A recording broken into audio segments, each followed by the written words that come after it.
How to change lens on Blackmagic camera. So if you're using the Blackmagic camera on your phone, this could be Android and it could be on iPhone. And then you want to change the lens you use, whether to increase the lens or reduce the lens, like increasing the zoom level of the lens. Then this video is going to walk you through how to do this step by step.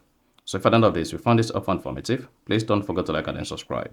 Now, to change Blackmagic camera lens on your phone, all you just need to do is go ahead and open the Blackmagic camera. Now, once you open the Blackmagic camera, this is what you're going to see. So if you have some predefined functions before that are locked, then you're going to have it just like this. Now, to change the lens, locate lens here, and then click on it. Here you can see I have this to 13 mm. I can go as far as using 26 mm. You see that? So it's going to zoom the camera. Then you can also go to 65 mm. Then, so if you don't want to use 13 mm, just come here and select 26 mm, and then you're good to go. So you can just go ahead and start recording your videos. So that is it.